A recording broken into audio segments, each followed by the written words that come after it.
try na ba kayong bumili ng ganito karaming isda sa halagang 100 pesos? At di rin basta-basta dahil kikilawin at susugbahin natin dito sa napakagandang view at hindi ka magmamahay dahil for sure na mabubungkag na naman at mauwagtang yung mga bahaw nito. Kaya tara, samahan nyo kami!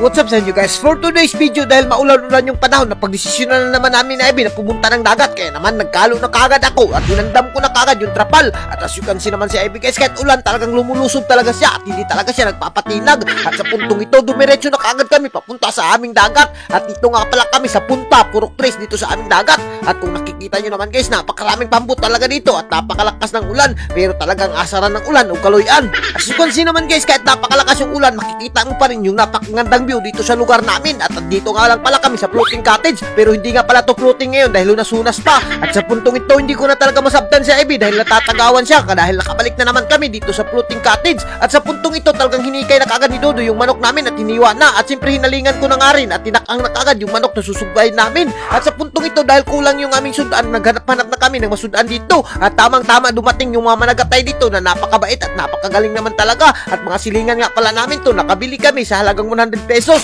At as you can see naman guys, napakarami naman pala talaga ng kuha nila at isa ka box. At hindi ka talaga magmamahay dito dahil napaka-presko pa. Kaya naman binayaran ko na kaagad dito at sobrang nakakatuwa lang dahil tuwang-tuwa sila. Alam nyo ba guys, ito talaga yung technique namin dito. Kapag wala kaming pukot na dala, namamalit na lang kami dito kahit walang timbangan. Tansya-tansya lang yung tirada nila at napakarami na nang nabili namin. Kaya naman bumalik na kaagad kami dito sa floating cottage namin at hihinluan na namin at talagang sulbad na yung pabahaw namin dito at paniud to. At as you can see naman guys, mga preskong danggit at mga pugot talaga yung nakuha namin dito at susugbahin namin yung mga malalaki dahil di na namin yan papasailuin dahil napakasarap talaga magsugba dito sa dagat. At as you can see naman guys, napakarami ng 100 pesos na nabili namin. At as you can see naman guys, napaka-presko pa talaga. Kita mo yung pugot biglang nabuhay kahit patay na yan kanina. At napakahaba talaga lang buhay ng pugot. At kung nakikita nyo naman guys, yung danggit kinuhaan ko lang yan ng tunok dahil kikilawin natin yan. At speaking of kilaw, nagsuba na nga rin si Ivy dito ng napakasarap at napakalaking mga isda. Ito nga pala yung pambato namin dito pagdating sa sugbahan. At nagkisi-kisi pa kayong pugot kahit sinusugba na. At napakasarap naman talaga yan at for sure na magugusla yung mga marites sa kakapanood sa atin. At sa puntong ito, tinimplahan ko na kaagad yung kinilaw at dito nga lang pala kami kakain sa labas ng floating cottage sa napakasarap at napakaganda talaga ng vibes ng view dito. At speaking of view, yung view ng kinilaw guys, yan naglasa-lasa na talaga at for sure na tumatagdo na ang mga laway ng mga marites na nanonood sa atin.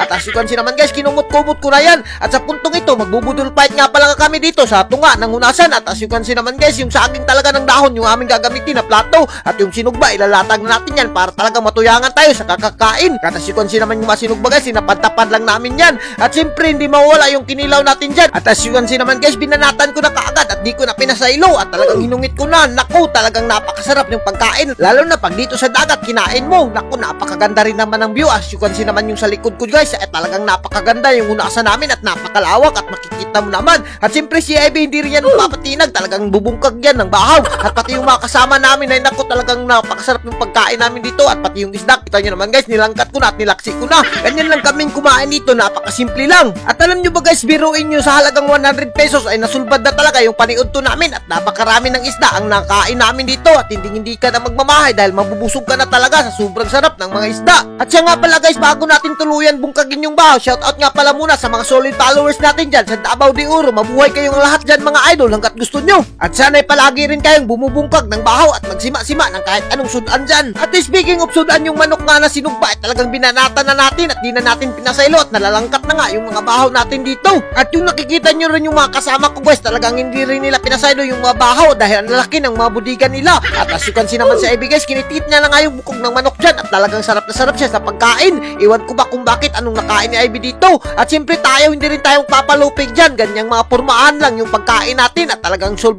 na yung talagang problema natin dito sa buhay. Yung mga ganitong trip sa buhay guys ay hindi ka talaga matatakkan. Parisan mo pa ng napakagandang view dito sa dagat namin ay naku, talagang napakaganda na. At sa puntong ito, medyo taob-taob na. Dumugok na nga yung mga alaga ni Ivy na mga ibis at binahugan niya na ng manok at talagang napakasarap niyan. At siyempre may mga isda rin tayo dito na napakalaki talaga ng mga banak. Ang sarap kukunin yan at ang sarap isugban yan. Pero bawal natin yan kukunin. At as you can see naman guys, ganito talaga yung mga vibes namin dito kapag dito sa lugar namin. At kung nakikita nyo na guys, napakaganda at chill-chill lang talaga. At hanggang dito na lang kami. At kung giganahan ka sa mga video namin, huwag mo lang kalimutan i-like and i-share para mas marami pa tayong food trip. Thank you and God bless you all. Mabuhay kayong mga idol hanggat gusto nyo.